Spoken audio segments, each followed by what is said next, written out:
Well, yeah. I mean, especially at this time of year, people gravitate toward a little bit of magical thinking about these sort of things, right? You think Yeah.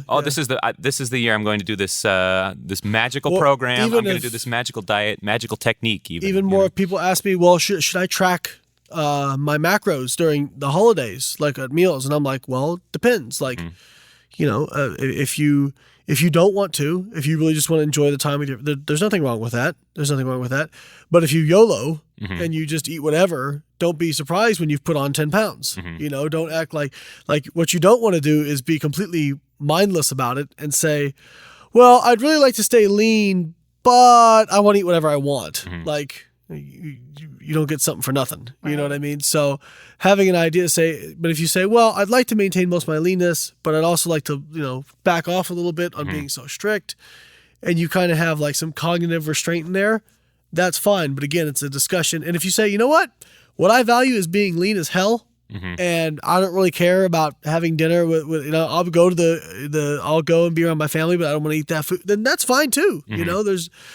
Your values don't have to extend to other people and vice versa. So I think but as long as you have prepared to explain it to grandma. Yeah, as long as you have that conversation and, this is what I value, and that's okay. Yeah.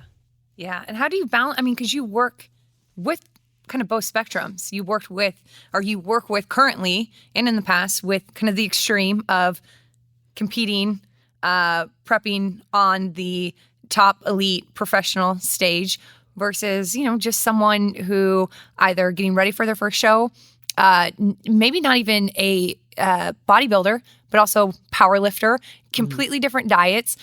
How do you, wrap your head around all of that because it's personalized. You don't do that cookie cutter, here is your program, and I'm going to, give everyone the exact same 6 ounces sort of chicken, thing. 5 almonds, and right. 3 spears of asparagus. Right. You can smell the cookie, but you can't eat it. Shout out to all those online coaches out there. You can chew the cookie, you just can't swallow it. Yeah, exactly.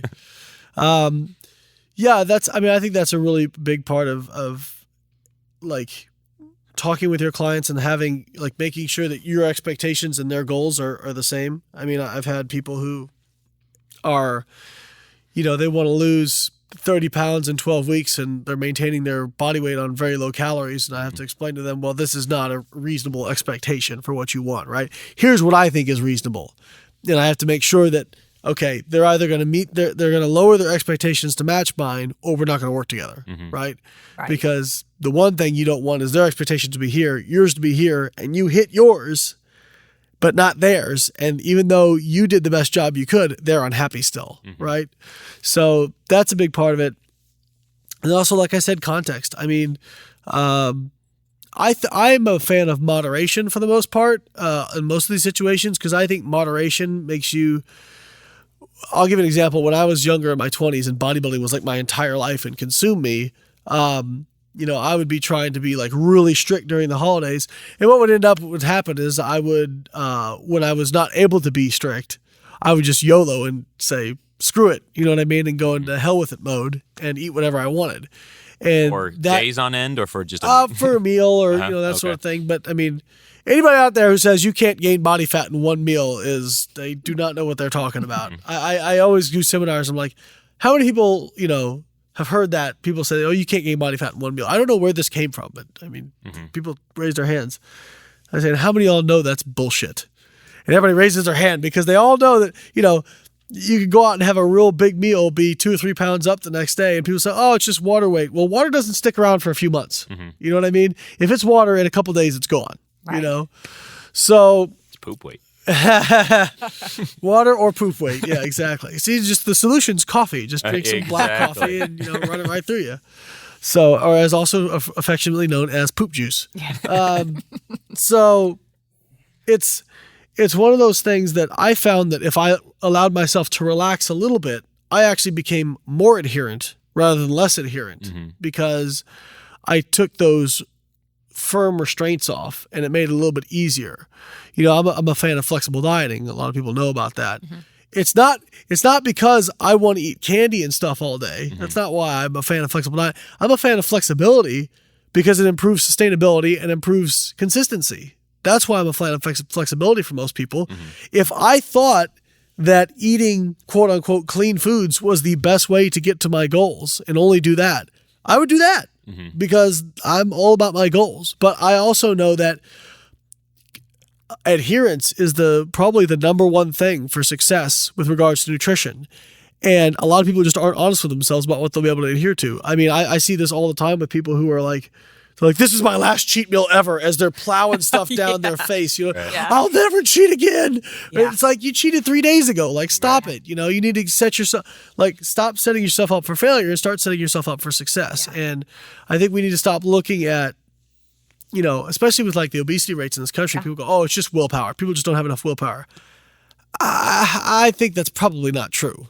I used to be one of those people. It's like people are just fat and lazy and they need to put the fork down. There's definitely an element of that, but I think that's a pretty simplistic way to look at a pretty complex problem. And I think we need to lower the barrier of entry to dieting for people because a lot of people, they'll look at their Fitspo on Instagram, posting pictures of chicken and broccoli every day. Right. And they'll go, well, I could never do that. So what's the point? Right?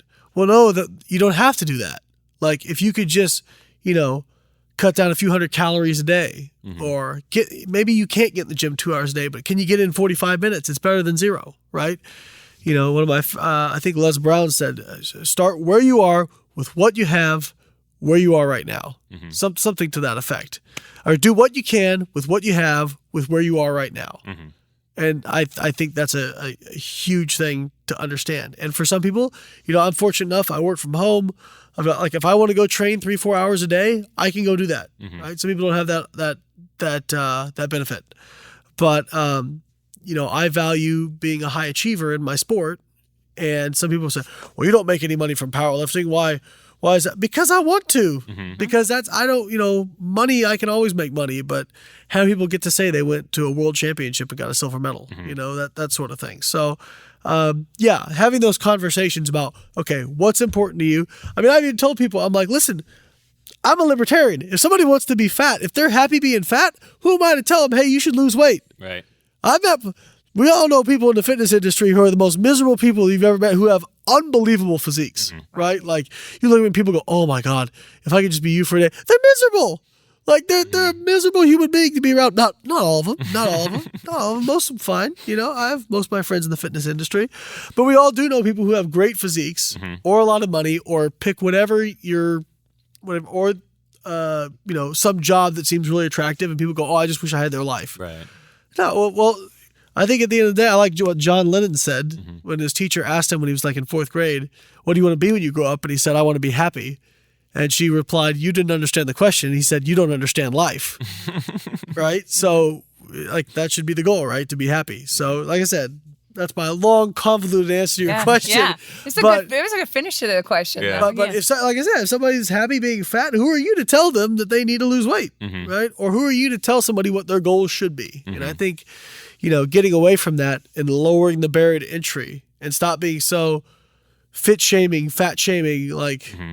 who cares? Well, somebody else wants to do something. If they're not hurting you, why do you care what their goal is? Right. Well, and I think the barrier of entry is an interesting way to put that when we're talking about macros too, because that is sort of that's the dividing line between, somebody who's maybe a longtime Bodybuilding.com reader. Yeah. Somebody who what the fuck is macros? I mean, yeah. What is? But yeah, it's funny because even back, that was something. Okay, I'll take credit for it. I was a big pusher on the forums of flexible dieting. We didn't call it that back then. It was just people, it was like me, Alan Argon, and a few other people.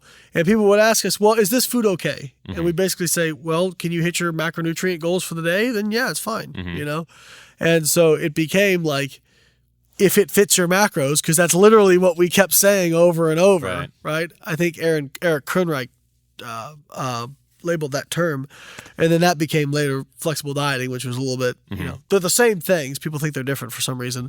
They're the same things, but because lowering the barrier to entry and just sustainability. And I really get tired of the, I did a PhD in nutrition, right? So I went to school wanting to find magic foods. Right. I wanted to find, because if I did, I'd be peacing out because I'd be a multi-billionaire by now if I found magic foods, right?